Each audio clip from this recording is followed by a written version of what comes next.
안녕하세요, 맛동산 구독자 여러분. 오늘은 좀 포맷을 제가 달리해서 여러분들 8월 공급 대책에 대해서 제가 강의 형식으로 설명을 좀 들어볼 건데, 제가 2016년부터 강의를 계속 시작을 했습니다. 그래서 여러분들 강의장에 앉아있다고 생각하시고 재밌게 들어주시고 궁금하신 거 질문 남겨주시면 제가 다음에도 계속해서 반영해서 설명드리도록 하겠습니다. 자, 그래서 이번 주제는 얼마 전에 나왔던 88 공급 대책, 그거 제가 설명드릴 건데, 아마 많은 분들이 이게 뭐 공급 대책이라는 게 시간도 오래 걸리고 나하고 당장 맞는 거냐 이렇게 생각하실 수 있는데, 여기에 좀 굉장히 숨겨져 있는 그런 의미들이 있습니다. 그리고 특히 6년 단기 임대 생각하고 계시는 주택임대 사업자, 이런 분들은 여기 한번 좀 잘 봐주시면 좋겠고요. 그리고 이거는 좀 약간 제가 좀 조심스럽게 말씀드리는데, 이 대책이 나오고 나서 그 다음날 곧바로 서울시에서 송파, 서초, 강남, 용산 같은 경우를 전체를 토지거래 허가구역으로 지정할 수도 있다, 이렇게 좀 겁을 줬거든요. 자, 그렇게 되면은요, 제가 장담하는데 오히려 집값도 올라갈 수도 있습니다. 자, 그거 제가 설명드리도록 하겠습니다. 자, 보시는 것처럼 2024년 8월 2일 날 대통령실에서 너무 지금 집값 많이 오르고 있다,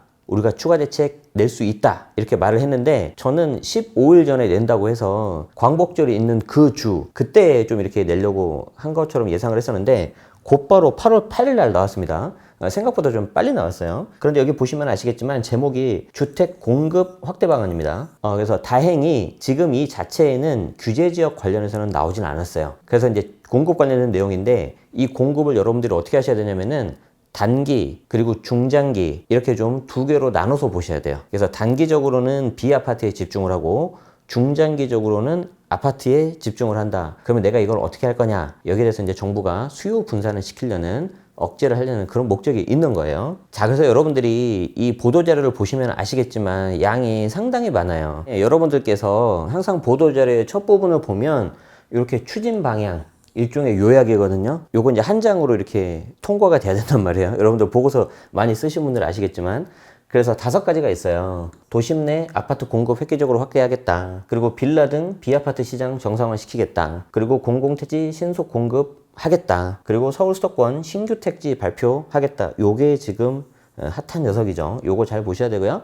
주택 공급 여건 개선은 뭐 PF 대출이라든지 이런 거 우리가 지원하겠다예요. 그래서 핵심은 제가 봤을 때 정비 사업 이거 속도 빨리 하겠다. 그리고 여기 보면은 세제 청약 지원 있다. 그리고 아까 말씀드린 신규 택지 발표하겠다. 사실 지금 이 부분이 지금 좀 문제가 되고 있는데 벌써 몇몇 지역이 좀 들썩이고 있습니다. 그래서 이 5가지 중에서 3가지를 중심으로 제가 좀 설명을 드리도록 할게요. 자, 첫 번째, 도심 내 아파트 공급 획기적으로 확대하겠다. 이거는 지금 정부도 지금 집값이 서울 수도권 중심으로, 그리고 신축 아파트, 새 아파트 이런 거에 지금 수요가 몰려있다는 걸 알고 있어요. 그래서 절차를 간소화하는데 무슨 절차를 하냐면은, 여러분들 아시는 것처럼 재개발 그리고 재건축 있죠. 이걸 이제 정비사업이라고 하거든요. 여기에 대해서 절차를 간소화해서 한 최대한 3년 정도 이렇게 좀 당기려고 하는 것 같습니다. 관련해서 금융 세제 지원한다고 하는데, 이거는 이제 정비사업 물건 있는 원조합원 아니면 해당 조합, 이런 분들에 좀 해당이 되는 거예요. 자, 그런데 이제 여러분들이 관심 가져야 되는 것 중에 하나가 이런 거가 있겠죠. 1기 신도시 노후계획 도시 정비에서 11월 달에 이제 선도지구 선정하겠다 하는데, 1기 신도시 여러분들 아시죠? 여러분들 잘 알고 있는 분당, 일산, 평촌 뭐 이런 곳들인데, 어느 지역이 될지 좀 잘 보셔야 되고, 이거는 선정이 올해 11월 달에라는 거예요. 그럼 이제 그 이후에 또 정비 사업이 진행돼야 되는데, 시간은 그렇게 썩 빠르진 않을 겁니다. 좀 그런 부분들 잘 보셔야 되고요. 결국 이 1번에서 가장 핵심은 뭐냐면 재개발, 재건축 이거 빠르게 하겠다는 거예요. 그런데 여러분들 중에 나한테 이게 맞는 사람이 있고 안 맞는 사람이 있겠죠. 그래서 이건 여러분들이 좀 선택을 하셔야 됩니다. 그런데 개인적으로는 이거를 여러분들이 관심 가지시려면 기본적으로 정비 사업에 대한 이해가 있어야 되는데, 말 그대로 사업이에요. 사업이라는 게 뭐예요? 이익이 나야 되는 거죠. 그럼 정비 사업의 가장 기본 패턴은 뭐예요? 우리 조합이 이렇게 땅을 가지고 있는데 여기에 1000가구가 있었는데 이걸 계획을 잘 세워서 1500으로 늘리겠다는 거죠. 그러면 종전에 있었던 조합원들한테는 1000을 제공을 하고 나머지 500에 대해서 모르는 제3자 일반 분양을 하겠다는 거예요, 지금. 그럼 여기서 뭔가 이게 돈이 들어오겠죠. 그럼 이 돈을 가지고 우리가 사업을 잘 이끌어 보겠습니다, 지금 이거예요. 근데 지금 분담금, 땅값, 공사비 많이 올라가지고 힘든 상황이죠. 그래서 이게 나는 그래도 수익률을 노려보고 하겠다, 내 집 마련도 하고 그러신 분들은 하시는 거고, 야, 좀 정부에서 이렇게 한다고 하는데 좀 나하고 맞지 않은 것 같아, 그러신 분들은 조금 이렇게 다른 걸 보셔야 되겠죠. 그래서 지금도 이 공급 대책에 대해서 이게 잘 될까 하는 이야기가 지금 나오고 있어요. 자, 그리고 이제 큰 2번인데 개인적으로는 저는 이 2번을 잘 봐야 된다고 생각을 하고 있어요. 자, 빌라 등 비아파트 시장에 대해서 정상화 시키겠다. 여기 이제 정상화란 말이 나왔는데 왜 그러냐면 여러분들 아시는 것처럼 전세 사기 뭐 이런 것들 때문에 거의 이쪽 시장이 굉장히 안 좋아요. 임차인분한테도 안 좋지만 임대인한테도 굉장히 안 좋고요. 특히 무엇보다도 지금 빌라 같은 경우에는 공급이 아예 지금 되고 있지 않습니다. 그래서 여기에 대해서 너무 불안감이 심하다 보니까 아예 공공으로 정부가 신축을 매입을 하겠다. 그래서 앞으로 2년간 11만 호 플러스 알파에 대해서 많이 이렇게 공급을 하겠다는 거고, 놀라운 게 뭐냐면 서울 지역 같은 경우에는 전월세로 무제한 공급하겠다. 정말 공급 폭탄이라는 말이 나올 정도로 전월세를 빌라로 매입을 해서 공급을 하겠다는 건데 약간은 좀 퀘스천이긴 합니다. 과연 이걸 어디서 매입을 해가지고 계속 공급을 할 거냐. 그리고 또 하나는 수요적인 측면에서 지금 집값이 오르고 있는 게 아파트 쪽으로 지금 많이 몰려서 그렇거든요. 그래서 좀 요 수요를 얼마나 분산시킬 수 있는지 그걸 좀 봐야 되는데, 이번에서 제가 왜 중요하다고 말씀드렸냐면은 여기에 이제 부동산 세제 관련된 내용이 이제 좀 나와요. 그래서 이쪽 부분을 관심 있는 분들은 좀 잘 보셔야 된다. 자, 바로 이 내용인데 글씨가 좀 작은데 등록 임대 사업자, 즉 주택 임대 사업자라고 있어요. 이 주택 임대 사업자는 지자체 그리고 세무서 두 곳에 등록을 한 케이스입니다. 그런데 일부 세제 혜택이 있긴 한데 사실 힘들어요. 저도 현재 지금 주택 임대 사업자인데 보증보험 넣어줘야 되죠, 부기등기 해야 되죠, 그리고 각종 의무사항 다 지켜야 되기 때문에 쉽진 않다. 그렇기 때문에 세제 혜택을 주는 건데, 정부가 이번에 6년 단기를 도입해서 소유주택 공급을 활성화시키겠다. 단 아파트는 제외. 지금 현재 정부도 임대주택 등록을 하면은 너무 시장이 묶이고 가격이 오른다라고 좀 생각을 하고 있는 것 같아요. 그래서 아파트는 여전히 제외인데, 이게 여러분 새로운 게 아니고요. 이미 작년, 재작년에 나왔던 거예요. 23년도 요때. 그래서 요때 나온 거기 때문에 1년 이상 지금 좀 진행이 안 되고 있어요. 어떻게 되는지 저도 좀 궁금한데 이번에는 좀 제대로 좀 나왔으면 좋겠다. 하지만 여전히 아파트는 안 되기 때문에 조심해야 되는데, 한 가지 재밌는 게 이거예요. 별표 쳐 있는 거. 자, 1주택자가 소형주택 구입 그리고 6년 단기 임대 등록을 하면 1세대 1주택 특례를 적용해서 종부세에 있어서도 공제금액 높여주고 양도세에 있어서도 비과세 주겠다는 건데, 기존에 원래 이게 내용이 있었거든요. 소득세법 시행령에. 그 내용하고 같다는 건지 아니면 아예 새롭게 해가지고 뭔가 좀 더 많은 혜택을 주겠다는 건지 좀 퀘스천이에요. 그래서 요거 나오면은 이 한 줄에 대해서 아마 굉장히 많은 분량으로 제가 좀 설명을 드려야 될 수도 있습니다. 자, 그리고 밑에는 별게 중요하진 않아요. 취득세, 재산세 감면 혜택이 있었는데 여기에 대해서 일몰 기한을 좀 연장해 주는 거는 뭐 어차피 예상을 좀 했기 때문에 27년까지 가는 거고, 건설형 등록임대주택은 그렇게 많이 안 계시니까 제가 생략을 하겠는데, 이게 이제 장기보유 특별공제 70%라는 게 있어요. 그러니까 요건이 되고 건설임대주택 하시는 분들은 혜택이 그래도 꽤 있다는 거죠. 그런데 여전히 뭘 해야 되는 거예요? 아파트가 아닌 비아파트. 자, 그럼 여기에 대해서 내가 건설 임대 하시는 분들은 잘 수익률을 맞춰야 되겠죠. 자, 그리고 이제 뭐 임대형 기숙사 같은 경우에도 신규로 포함해서 계속해서 공급을 하게 만들겠다. 이런 내용이 있습니다. 그래서 이 부분이 좀 이제 부동산 세제 관련된 내용인데 아주 혜택이 크진 않고요. 아파트는 여전히 신규 등록이 좀 불가하기 때문에 좀 잘 선별하셔야 될 것 같다. 저한테 물어보신다면 저는 현재는 퀘스천입니다. 자, 궁금해 하시는 분들이 있을 것 같아서 등록임대주택 혜택을 잠깐만 제가 요약해드리자면은, 취득 단계에 있어서는 취득세를 감면해줘요. 그런데 이게 전용 60제곱미터 이하고요. 요건들이 좀 많기 때문에 신축만 되기 때문에 좀 힘들고, 보유 단계에 있어서 재산세 감면은 그렇게 효과가 좀 미미합니다. 게다가 2호 이상 등록을 해야 되기 때문에 좀 어려워요. 자, 다만 종부세 합산 배제, 아예 종부세 주택수에서 빼버리는 거거든요. 그리고 양도 단계에 있어서 이 부분이 이제 가장 혜택이 큰데, 등록한 임대주택은 양도세 중과도 피할 수 있고, 장기보유 특별공제가 10년을 하면은 70% 이렇게 받을 수가 있어요. 이게 이제 굉장히 큰 혜택이고요. 그리고 주택임대 사업자가 거주하고 있는 주택에 대해서는 비과세 특례가 되긴 하는데, 이 부분은 굉장히 좀 리스크가 높기 때문에 반드시 우리 세무사님 2명 이상하고 상담을 하셔야 돼요. 근데 제가 상담하는데 상담해 주시는 분이 잘 안 계실 겁니다. 워낙 리스크가 커서. 어쨌든 각 단계마다 혜택이 있긴 한데, 중요한 건 뭐다? 단순히 등록을 했다고 혜택이 되는 게 아니고요. 여기에 맞춰서 요건을 다 갖추셔야 돼요. 제가 만약에 우리 맛동산 세금지우개 이 코너에서 주택임대 사업자를 만약에 제가 이렇게 설명을 한다 그러면은 그 시장은 제가 장담하는데 정말 안 좋은 시장일 겁니다. 제가 장담합니다. 근데 왜 세무사 두 분이랑 두 분 이상이랑 꼭 해야 되는 건가요? 왜냐하면 이게 요건이 너무 많아요. 요건이 너무 많고요. 그리고 여기에 하나라도 삐끗하잖아요. 그러면 비과세가 안 돼버려요. 그렇기 때문에 실수할 수 있잖아요. 세무사님들이라고 하더라도. 그래서 반드시 2명 이상 복수의 세무사님하고 상담을 하고 이 중에 한 분한테 신고 대행을 맡기는 거예요. 여러 명한테 맡길 수는 없어요. 신고 대행은. 그러니까 내가 양도세 신고를 해야 되는데 제가 좀 하기 힘드니 세무사님이 해주십시오 라고 하는 거예요. 당연히 수수료가 들어가겠죠. 자, 그러면 이게 굉장히 제가 어려운 문제라 그랬잖아요. 그럼 수수료가 비싸야 되겠어요? 싸야 되겠어요? 비싸야 되죠. 근데 수수료 많이 내고 싶어요? 적게 내고 싶어요? 적게 내고 싶습니다. 적게 내고 싶죠. 그러니까 세무사님이 하겠어요? 안 하겠어요? 안 하시려고. 안 하겠죠. 리스크는 굉장히 큰데 그에 대한 대가가 작으니 내가 왜 이렇게 되는 거지. 이해되죠?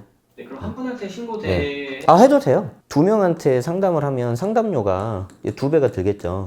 뭐 한 분한테 예를 들어서 50만 원이면은 2명이니까 100만 원이 들겠죠. 그리고 이 분 중에 한 분한테 신고 대행을 맡기면 이제 또 수수료가 또 들어요. 그럼 이제 거기에 대해서 또 몇백만 원 나올 겁니다.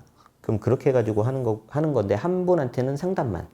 한 분한테는 상담 플러스 신고 대행. 왜냐면 신고 대행은 한 명밖에 안 되니까. 그런데 이게 또 굉장히 지엽적인 복잡하고 어려운 내용이 나올 수가 있거든요. 그럼 저는 2명, 3명, 4명 그냥 찾아가라고 해요. 상담료가 좀 들더라도. 왜? 내가 이거 잘못하면 비과세가 날아가 버리는데 그랬을 때 부담해야 되는 세금이 몇 천만 원, 몇 억 이렇게 나오거든요. 자, 계속해서 보겠습니다.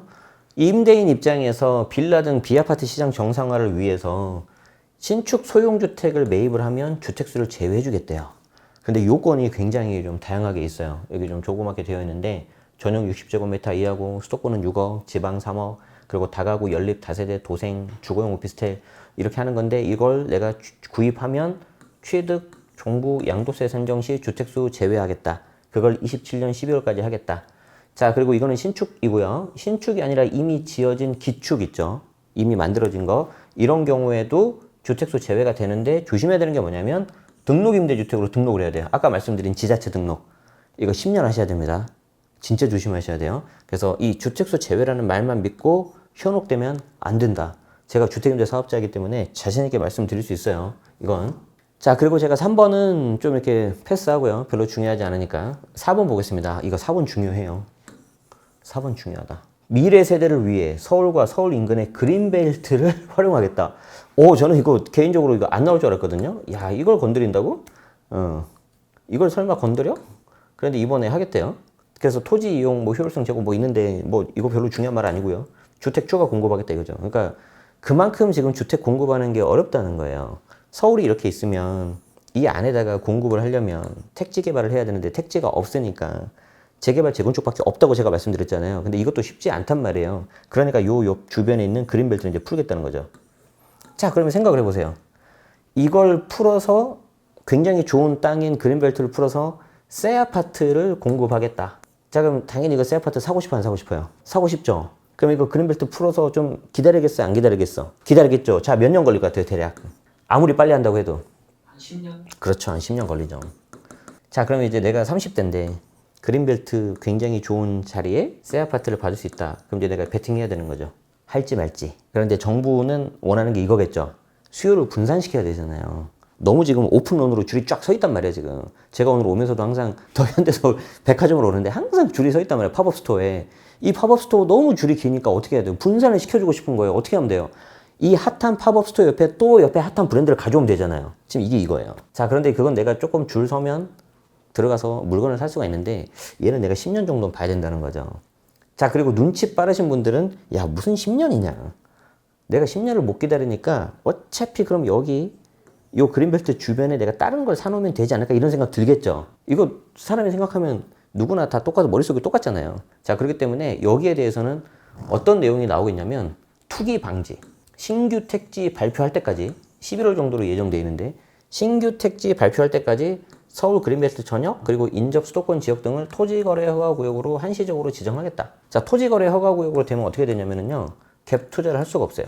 토지거래 허가구역에 있는 집을 살 때는 내가 실거주라는 거를 증빙을 해야 됩니다. 그래서 이게 안 되면 해당 공무원이 허락을 안 해줘요. 약간 좀 황당하죠. 우리나라 분명히 자유민주주의 국가고 거주 이전의 자유가 있는데 이제 취지는 저도 동감을 합니다. 투기 수요 방지를 해야 되니까. 자, 그러면은 지금 우리가 이 촬영을 하고 있는 게 광복절이 지난 8월 16일이란 말이에요. 자, 그럼 이거 발표한 날은 8일이잖아요. 지금 현재 16일이잖아. 그럼 이거 지금 지정됐을까 안 됐을까? 아직 안 됐을 것 같아요. 아, 왜 이렇게 순진하세요? 그러면 요 기간이 얼마나 많은데 지금 가서 바로 사면 되잖아요. 네. 이게 투자하는 사람들은요, 뭐 금방 삽니다. 의사결정 빨라요. 자, 그렇기 때문에 곧바로 서울시에서 그 다음날 9일날 이거 지정해버렸어요. 자, 이게 나오죠. 8월 9일 오후 7시. 자, 서울시, 서울 강남 3구, 용산구 거래허가구역 지정 검토. 자, 이건 무슨 말이냐면 아까 나왔던 그린벨트는 이제 지정이 됐고 그린벨트까지 지정을 해가지고 우리가 거래를 못하게 했는데 만약에 강남 3구, 용산구 같은 이런 핫한 곳이 계속해서 가격이 오른다. 그러면 이거 좀 더 추가 규제 지역 규제를 넣겠다 이거예요. 무슨 말이냐면 여기가 만약에 서초구라고 가정을 한다면 서초 같은 경우에는 예를 들어서 일부만 이렇게 토지거래 허가구역으로 지정돼 있거든요. 자, 근데 이게 만약에 적용되면은 전체 구 전체를 묶어버리겠다는 거예요. 자, 그러면 내가 서초든 송파든 용산이든 모든 지역이 집값이 지금 오르는 게 아니잖아요. 그 중에 좀 오래된 집도 있고 빌라도 있고 그럴 거잖아요. 자, 그럼 그런 부분들이 피해를 보겠어요, 안 보겠어요? 볼 수 있겠죠. 그런데 이제 서울시 입장에서는 이걸 이제 가만히 둘 수가 없겠다는 거예요. 그래서 9일날 기자간담회를 했는데 이렇게 말을 하시죠. 만에 하나라도 계속해서 부동산 가격이 오른다면 또 다른 조치도 필요할 수 있다. 그래서 이제 거기 이제 실무하시는 본부장님께서 반포, 서초 중심으로 신고가가 계속 나오는데 신고가는 뭐냐면 새로운 높은 가격이란 거예요. 그래서 이게 계속 진행이 된다면 기성 시가지에 대해서 지정하는 것도 적극적으로 검토하겠다. 이제 소위 말해서 어떤 느낌이에요? 겁주는 거죠, 지금. 그래서 야, 덤비지 말고 기다려. 무슨 말이야? 지금 수요가 너무 지금 올라가니까 이걸 좀 분산시키고 억누르겠다는 거죠. 이해되죠? 자, 그러면 이게 8월 8일 날 나왔어요. 그러면 이거 지나고 나서 보통 주말에 많이 집을 보러 간단 말이에요. 그럼 이 주말에 이 대책이 먹혔다면은 좀 수요가 줄어들어야 되겠죠. 자, 그런데 이때 주말에 수요가 올라갔을까 안 올랐을까? 안 올랐을 것 같아요. 역대급으로 상승 나왔습니다. 서울. 서울 역대급 상승. 3.3%인가? 어마어마한 거예요. 네. 어마어마한 거다. 약간 좀 이게 무한해지는 거죠, 지금. 자, 그래서 이제 5번으로 넘어갈 건데 별로 중요하지 않아요. 주택 공급을 가로막는 요인, 뭐 인허가 착공, 그리고 지방 미분양 해소 관련해서 뭐 열심히 하겠다. 이건 겁니다. 그래서 딱 들어보니까 어떤 느낌이 납니까? 이거죠. 재건축, 재개발 빨리 하겠습니다. 비아파트라도 공급 많이 하겠습니다. 그러니까 얘는 약간 중장기죠. 얘는 단기죠. 자, 그리고 주임사 공급 많이 하겠습니다. 그러니까 무슨 말이에요? 너희들 다주택자가 돼서 좀 공급 좀 해다오 지금 이거잖아요. 맞죠? 그리고 서울 신규 택지 발표하겠습니다. 이거 한 10년 걸리죠. 장기죠. 그런데 베팅 한번 해볼만 하잖아요. 좋은 곳이니까. 그리고 나머지는 뭐예요? 그냥 열심히 하겠다는 거예요. 근데 거기서 겁을 하나 주죠. 우리 지켜보고 있어 지금. 그 뭔가 조치가 나오겠죠. 이 조치는 제가 곧바로 다음 영상에서 설명드릴 거예요. 자, 그럼 이게 8월 대책 다거든요. 어떤 느낌이 들어요? 단기적으로는 빌라 많이 공급할게요.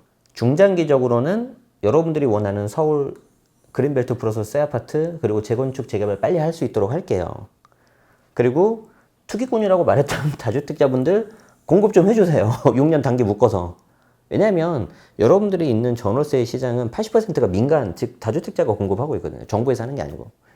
그리고 나머지는 열심히 하겠다는 거예요. 어떤 느낌이 들어요? 내가 지금 내 집 마련하고 싶은데 이걸 보고 아 그럼 내가 기다려야 되겠다 그런 느낌이 들어요? 아니면은 아 잘 모르겠는데 약간 내가 알아서 각자 도생해야 될 것 같은데 그런 느낌이 들어요? 당장에는 좀 저 공급 부족 네. 해결되긴 좀 쉽지 않을 것 같다. 네네. 그래도 일단은 좀 일단 지켜보자는 생각도 좀 들긴 들죠. 네. 자, 이제 여기서 이제 눈치 게임이 나오는 거예요. 이제 그냥 좀 지켜보는 게 맞을 수도 있고요. 예를 들어서 우리 아까 말씀드렸던 토지거래 허가구역이라든지 그런 것들 만약에 지정이 되잖아요. 네. 그럼 내가 송파에 가서 예를 들어서 뭐 삼전동이라든지 뭐 다른 곳에 빌라가 많이 있는 곳들이 있어요. 아, 나는 아파트는 괜찮고 빌라는 좀 전세 사기가 많으니 그냥 내가 매수하겠다. 난 그냥 여기서 오래 살 거니까. 자, 그런 수요들 같은 경우에 만약에 송파구가 전체를 다 토지거래 묶여버리면은 내가 당장 들어가서 살 수는 있겠지만 네. 한 2년만 세를 끼고 사두고 싶은 이런 사람들은 살 수 있어 없어? 못 사죠. 못 사잖아요. 네. 그럼 이런 사람들은 지금이라도 빨리 사는 게 낫다고 생각할 수도 있겠죠. 그러니까 이게 완전 갈리는 거거든요. 누가 맞다고는 지금 말 못하는데 그래서 이게 지금 어떻게 될지 봐야 되는데 안타깝게도 이 대책이 나오고 첫 번째 나온 그 한국 부동산원 결과를 보니까 서울은 역대급 상승을 해버렸다. 그 다음 주 이제 이번 주도 다시 한번 봐야 되겠죠. 좀 꺾이는지 안 꺾이는지. 자, 그럼 여기서 이제 우리가 관심 가져야 되는 건 뭐예요? 지켜보겠다면서 그럼 어떤 식으로 묶는지 봐야 되겠죠. 그래서 여러분들이 이걸 잘 보셔야 돼요. 나는 이제 수요자잖아요. 내 집 마련하는 사람이잖아요. 자, 그럼 이제 기다릴까 말까 이제 머리 이제 골치 아파지는 거 이제. 자, 그리고 이제 공급자, 투자자들 있어요. 다주택자들. 자, 이런 사람들은 신축하고 소형 공급 한번 해볼까? 아까 6년 단기 있다고 했는데 이거 한번 해볼까? 라는 분이 있겠죠. 물론 이제 여기에 대해서 할 수 있는 방법이 있긴 있어요. 특히 이제 저는 이거를 재개발 쪽하고 좀 묶어서 했으면 좋겠어요. 근데 이건 좀 아예 다른 내용이고 어려운 내용이니까 우리 다음에 얘기하도록 하고요. 그리고 일부 매매 사업자도 좀 혜택을 볼 수도 있을 것 같은데 이건 좀 신중하게 접근하시면 좋을 것 같다. 자, 그래서 여기까지가 이제 8월 공급 대책의 결론인데, 근데 마지막 요거 있죠. 아까 제가 6번이라고 한 거. 건전성 확보, 지켜보겠다. 그러면 이게 8월 8일 나왔단 말이에요. 그리고 아까 보신 것처럼 서울시에서 9일날 곧바로 그린벨트 묶었잖아요. 그럼 이게 언제 나올까 했는데 빨리 나왔어요. 8월 13일. 광복절 하기 전에. 뭐라고 돼 있습니까? 수도권 부동산 시장을 왜곡하는 가격 띄우기 등 불법행위 집중 조사하겠다. 이걸 보셔야 되겠죠. 그래서 이거는 제가 다음 영상에서 설명을 드리도록 하겠습니다. 자, 그래서 여러분들이 이런 대책들이 나오면 당장은 좀 나하고 좀 무슨 상관이야 이게, 약간 이런 생각 하실 수 있어요. 뭐 한 10년도 오래 걸리고 그러는데, 그런데 이 시장 흐름을 좀 계속 보셔야 됩니다. 그리고 이게 계속 보고 익숙해지고 그러다 보면은 그 다음에 어떤 대책이 나왔을 때 내가 이렇게 좀 잘 할 수가 있어요. 대한민국 부동산 정책 뭐 40년을 정리한 책이 있습니다. 절판됐어요 이거. 절판됐어요. 중고 시장에서 막 엄청 막 호가하고 있는데 저는 이걸 그때 사서 잘 봤거든요. 근데 보면은 굉장히 이게 반복을 합니다. 그래서 꼭 여러분들도 이거 나하고 관계 없다 생각하지 마시고 계속 지켜보셔서 시장 흐름 같이 보시면 좋을 것 같습니다. 다음 영상에서는 제가 이거 어떻게 집중 조사하는지 설명드리도록 하겠습니다. 고맙습니다.